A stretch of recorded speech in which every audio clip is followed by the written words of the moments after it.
Esta emenda aglutinativa, que pelo requerimento, roteiro de votação, será votada englobadamente com todas as demais emendas, só deixa uma alternativa para os deputados aqui em plenário. Nós temos que votar pelo acolhimento de todas as emendas apresentadas ao projeto de lei complementar número 4 de 2017. Se nós, porventura, estivermos contra uma das emendas e a favor de outras, e votarmos não, nós estaremos rejeitando todas as emendas. De maneira que, para que os praças não fiquem prejudicados, eu solicito neste encaminhamento aos deputados aqui em plenário que votem favoravelmente ao acolhimento de todas as emendas apresentadas ao projeto de lei complementar número 4 de 2017. Esta emenda aglutinativa, no seu artigo 4º, tem a seguinte redação: o inciso 7º e do artigo 2º da Lei Complementar 892, de 31 de janeiro de 2001, passa a vigorar com nova redação. E este artigo fica acrescido do parágrafo 3º da seguinte conformidade. Artigo 2º, inciso 7º. Tem obtido nas últimas 4 avaliações de desempenho o conceito considerado no mínimo dentro do esperado para o cargo, conforme Sistema de Avaliação de Desempenho, SAD.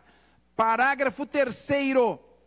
A diferença da remuneração de um posto para o imediatamente superior será igual a 12,5%. No máximo, a diferença entre um posto da Polícia Militar e outro será de 12,5%. Os oficiais ocupantes do posto de segundo tenente, apesar de exercerem na prática as mesmas funções que os de primeiro tenente, percebem remuneração 30,03% menor. Isso viola o princípio da isonomia, isso afronta o princípio da igualdade, isso afronta o princípio da eficiência e o princípio da impessoalidade. Para exercerem as mesmas funções, os ocupantes do posto de segundo tenente recebem uma diferença de 30,03% a menos. Esta diferença salarial não se justifica, ainda mais se considerarmos que os ocupantes do posto de segundo tenente chegam em regra, em média, a prestarem 30 anos de serviço à população paulista. A diferença entre todos os demais cargos na Polícia Militar não é tão drástica. Há entre o primeiro tenente e capitão, 7,95%. Há entre soldado e cabo, 13,6%. Nos postos de capitão, major, tenente-coronel e coronel, a diferença está fixada em 10,5% entre os postos. Ou seja, 10%, 13%, 7%, sendo injustificável que exista nos postos entre tenentes, onde as funções e atribuições são basicamente as mesmas, a maior diferença. Eu peço atenção aos nobres deputados desta casa. Eu havia feito na emenda aglutinativa a proposta de supressão do posto de primeiro tenente. Conversando com os deputados aqui, que são da Polícia Militar, Coronel Camilo, Coronel Telhada, me orientaram que o melhor caminho seria o de fixar o limite máximo de 12%, 12,5% entre as carreiras.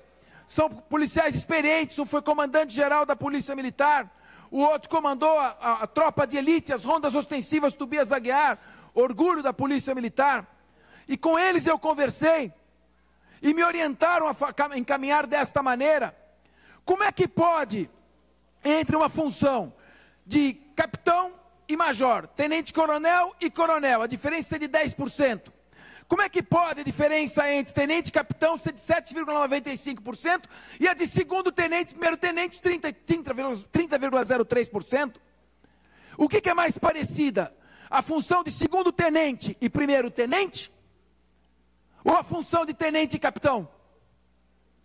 E, no entanto, a diferença de tenente para capitão é de 7%. E a diferença de segundo tenente para primeiro tenente é de mais de 30%. Nós estamos aqui para fazer justiça. Nós não podemos simplesmente ser uma instância homologatória de tudo que vem encaminhado pelo governo. Nós temos que discutir.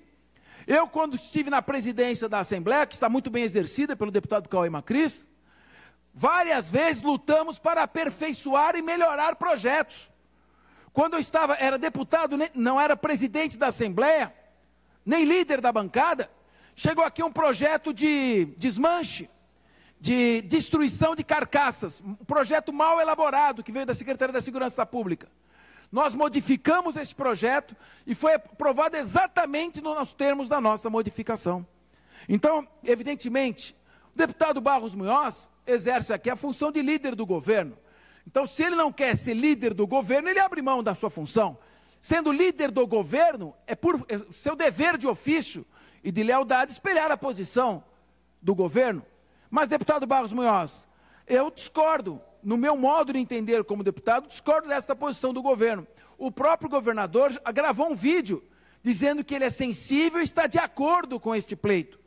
Se a questão é impacto orçamentário, vamos trabalhar uma vacatio legis, vamos fazer um acordo para que isso entre em vigor o ano que vem, daqui 2 anos, daqui 3 anos.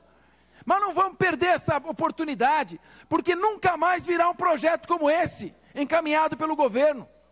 Eu estou brigando com a PEC 03 desde 2009, que é a redução do tempo de aposentadoria das policiais femininas para 25 anos. Não conseguimos votar isso. Então é muito importante que a gente aproveite essa oportunidade. Eu lembro quando foi a questão dos oficiais de justiça, eu estava na presidência da Assembleia, lotavam aqui os oficiais de justiça, impacto era de 400 milhões na folha. O que nós fizemos? Negociamos uma vacatio legis por 5 anos. Com isso, há mais do tempo do que suficiente. Eu quero dar uma notícia aqui para os senhores. Nós aprovamos aqui, a Assembleia Legislativa de São Paulo aprovou 2 projetos aqui, que é o PPD e o PPE. Eu quero informar uma coisa aos senhores. Olha, o PPE, o nosso plano especial de parcelamento, que nós aprovamos aqui, há pouco tempo, a aprovação deste PPE, desse PEP, melhor dizendo, trouxe para os cofres do Estado, presta atenção, deputados, trouxe aos cofres do Estado 1.146.800.000 reais, o projeto aprovado aqui pela Casa. Até o final de 2017, deste ano, virão mais 665 milhões. Nós estamos falando de 1.800.000.000 de reais que não estavam previstos e graças à lei aprovada aqui na Assembleia, vão entrar esse ano para os cofres do Estado. O PPD, só o PPD já trouxe aqui 356.990.000.000 de reais. E agora, até o final de 2017, mais 202 milhões. Vai totalizar 3 bilhões de reais até o final do ano. Um projeto que nós aprovamos, muito inteligente, de parcelamento de débitos de ICMS. Ora, recurso tem. Agora, nós aprovamos aqui a criação de uma holding da Sabesp, que vai permitir a entrada de mais 11 bilhões de reais. E a Assembleia Legislativa, em 2015, devolveu 16 milhões de reais e não pediu suplementação orçamentária. E a Assembleia Legislativa, em 2016, devolveu mais 20 milhões de reais e não pediu suplementação orçamentária. E a Assembleia Legislativa jamais exigiu emendas parlamentares em troca da aprovação de projetos. Talvez, nos últimos 4 anos, seja o período que menos recebeu emendas parlamentares e que mais aprovou projetos de lei. Portanto, é sim, direito nosso, lutarmos pelos projetos em que acreditamos. Independentemente da fidelidade partidária, a fidelidade ao mandato, a fidelidade àquilo que nós acreditamos. E eu conto que a gente, em primeiro lugar, vote favoravelmente a esse projeto de lei complementar 4, que é um bom projeto, e que a gente vote também favoravelmente a todas as emendas que serão votadas englobadamente. Eu peço aos colegas que registrem o seu voto favorável. Não é possível a gente ter uma emenda aglutinativa assinada por líderes que representam 80 deputados desta casa e perder na votação. Afinal de contas, temos que fazer isso para valer, e não simplesmente para manifestar um desejo ou uma vontade. Pela aprovação do PLC número 4 e pela aprovação da emenda aglutinativa, que corrige a maior injustiça dentro do funcionalismo público, diferença entre postos da mesma carreira. Com a palavra, o deputado Capês. Por uma comunicação apenas, Vossa Excelência tem a palavra. Eu sempre procuro buscar a conciliação e a eficácia daquilo que eu me proponho a fazer. Queria só fazer um registro de que nós iniciamos esse mês o governo com 7 bilhões de reais em caixa e entrará mais 3 bilhões até o final do ano em razão dos planos de parcelamento que nós aprovamos aqui, fora a criação da holding da Sabesp. Eu queria tentar, a pertinência temática aqui tratada, ela existe, porque é um projeto da Polícia Militar e a emenda trata da Polícia Militar. Então, há uma perfeita pertinência temática.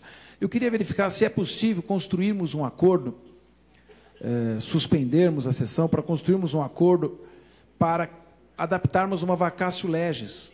A gente espera, porque será muito difícil que esse projeto venha a ser encaminhado futuramente. Vamos estudar uma vacatio legis de 2, de 3 anos.